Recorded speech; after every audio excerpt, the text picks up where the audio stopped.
What if the one thing everyone said would be your downfall became your greatest strength? This is the story of a boy born in the shadows who dared to paint his way into the light. In the sprawling, forgotten alleys of a city that never slept lived a boy named Leo. His world was a monochrome maze of cracked concrete and rusted metal, a place where dreams were a luxury few could afford.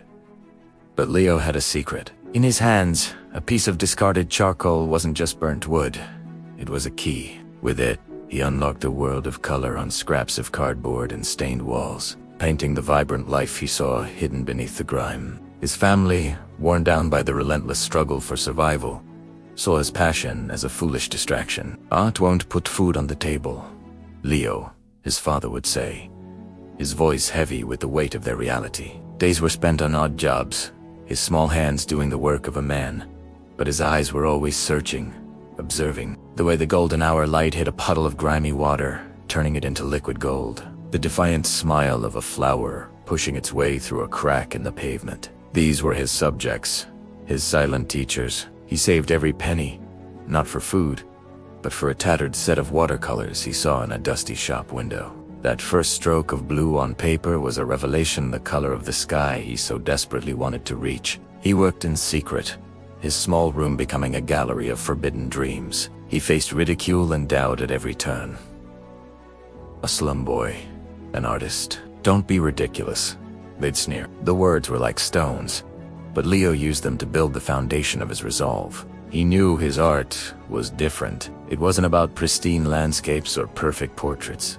It was about the raw, unfiltered truth of his world, the struggle, the resilience, the quiet dignity of his people. It was a story that needed to be told. One day, a flyer, crumpled and rain-soaked, announced a citywide art competition, the grand prize. A scholarship to the prestigious National Academy of Art. It was a long shot, a fantasy, but as Leo looked at his collection of paintings, he saw more than just images. He saw his soul laid bare. He chose his most powerful piece, a portrait of an old woman from his alley, her face a roadmap of hardship and wisdom, her eyes holding a universe of untold stories. He called it The Soul of the Alley. The day of the exhibition was a blur of polished floors and hushed whispers. Leo, in his best patched shirt, felt like a ghost haunting a world he didn't belong to. His painting was hung in a forgotten corner, dwarfed by massive, abstract canvases. Doubt snored at him. But then, a hush fell over a small crowd gathering around his work. Among them was Julian Croft, the city's most feared and respected art critic. He didn't speak to the crowd. He turned and found Leo standing nervously in the shadows. "You," Croft said, his voice surprisingly gentle. "You didn't just paint her face. You painted her life. This isn't just art, it's testimony." Those words were the crack of thunder that heralded the storm. Next day, the city's biggest newspaper ran a headline: "The soul of the city found in a slum."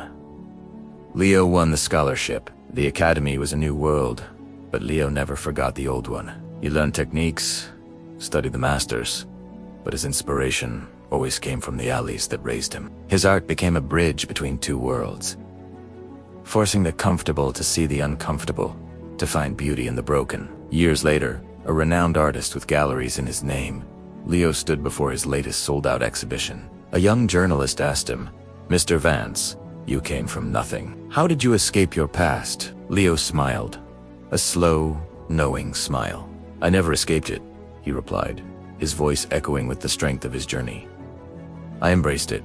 My past wasn't a prison. It was my muse. Every piece of charcoal, every cracked wall, every story of Struggle Day are the colors on my palette. I didn't rise from poverty by leaving it behind. I rose by showing the world the wealth that was already there." His greatest masterpiece wasn't a painting hanging on a gallery wall. It was the life he had painted for himself, a vibrant testament to the boy who dared to see color in a world of gray.